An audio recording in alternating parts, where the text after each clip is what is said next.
David? I was thinking about Paul Kendall. Well, I'm sorry. Obviously, you weren't expecting that. No, I wasn't. I don't know why you would want to talk about him. Unless he was back in town. No, at least I don't think so. You look horrified at the idea. Terrified, actually. Why are we discussing him? Because the David Rinaldi defection story gave me an idea for a series of articles about spies who've lived here in Landview.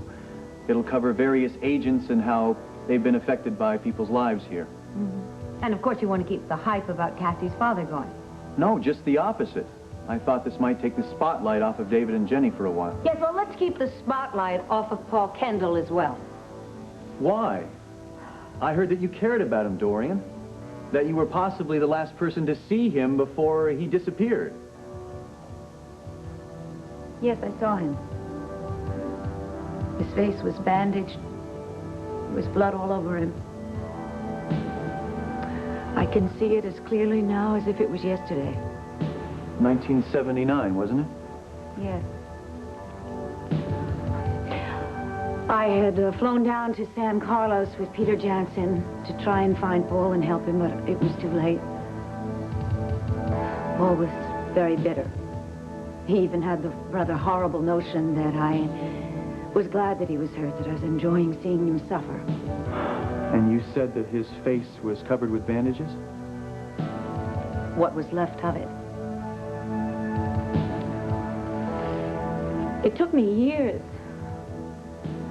to get the sight of him out of my mind, and now you've brought it back in full force. I'm sorry, Dorian, but this is important. What did he say? Do you remember exactly? Every word. I swear to you, I swear to you, I will stay here. I'll take care of you. I have got to make it up to you. I don't want your help. When this war is over, people will forget. I will never forget. I will make you pay for this.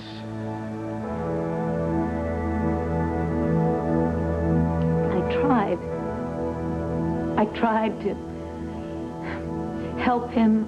I wanted to comfort him, but he insisted that I go away. And that was the last that I ever saw or heard from him again.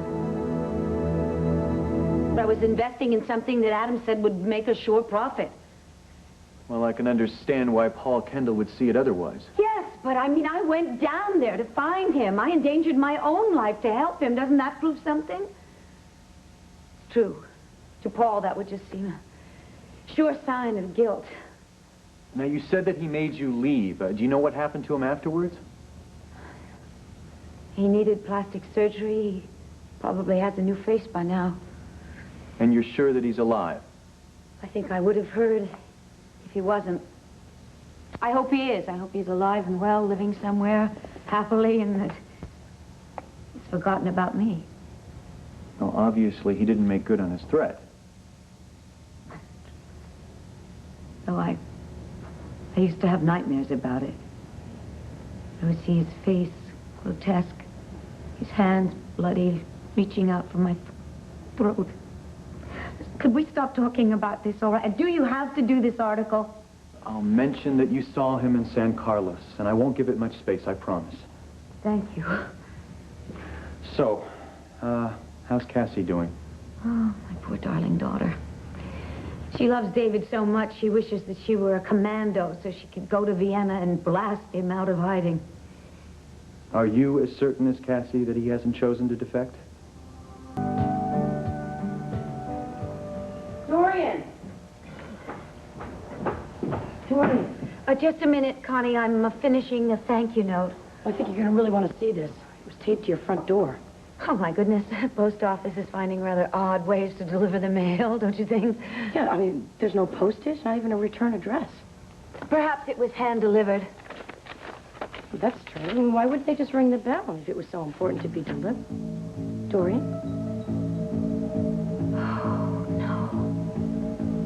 What is it?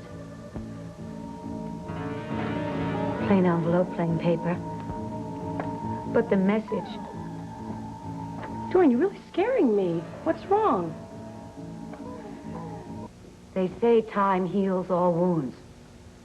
They're wrong. My wounds are as fresh and raw as the last time I saw you. Remember, Dorian? Remember my warning? I told you I would return. And I will. What kind of a person would write something like that? Is it signed? It doesn't need a signature. It's obviously from the twisted mind of Paul Kendall. Is that the same guy that you talked about in the newspaper article? Yes. He swore that he would have his revenge. What a sicko. Well, there's only one thing we can do here. What are you going to do? I'm going to call the police, of course. No, Connie. The police are the last people I want to know about this. Dorian, if this Kendall guy is after you, you're going to... What is after? Is notoriety, publicity, cheap thrills. The police will just give him that, and they won't help us catch him. The Landview police haven't solved a crime in decades. Well, we can't just leave you with no protection. Somebody has to know about this. Oh, wait a minute. I haven't worked for you this long for nothing. Do you want someone else in on this case? Whoever did you have in mind? Jonathan Russell? Am I getting warmer? Oh, Connie, after the fiasco at Ace's party and so many embarrassments too numerous to mention, I couldn't possibly ask Mr. Russell for help. Well, then again, he's an accomplished private detective. Someone you can count on in the clutch. I could call him for you. Oh, I don't know. Okay, if you want to forget the whole thing. No. Perhaps you're right. As you say, I certainly can't go unprotected, and since you were kind enough to offer, perhaps you would call him? I'll call him right away. Don't worry, Dorian. I'm sure you're in very capable hands. Oh. Yes, I'm sure I am.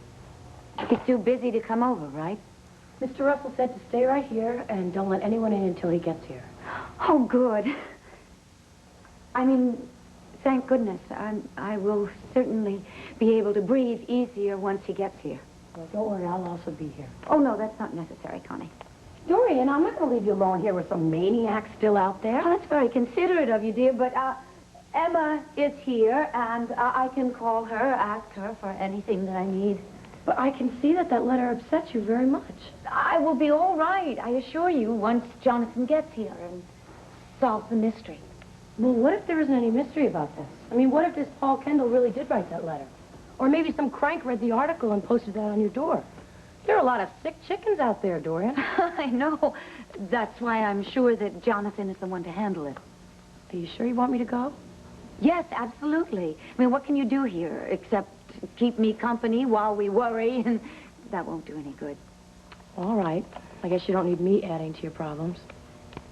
No, when Jonathan gets here, I'm sure that he'll take care of everything. I'm not just talking about the letter. I mean, I know that you're concerned about Cassie, too. Oh, well, now that I know that Cassie's driven up the coast instead of going to Vienna to look for David, I'm not at all worried about her. Then you have heard from her. No, I haven't. Why are you so concerned about Cassie's whereabouts? I've got a lot on my mind, that's all. You mean Brad? I'd rather not talk about it. You know, I'm surprised at you, truly. I would have wagered that you would be on a plane going after Brad. Well, I had every intention of doing that, but then I couldn't. I mean, I had my passport and I was ready to go, but I couldn't. So, you take care of yourself, okay? And if you need anything, you just whistle.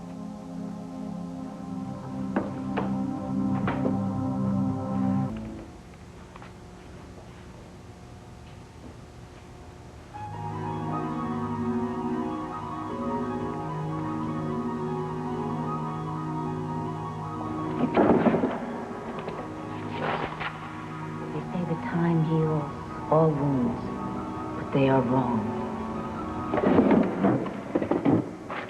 My wounds are as fresh as they were the last time I saw you.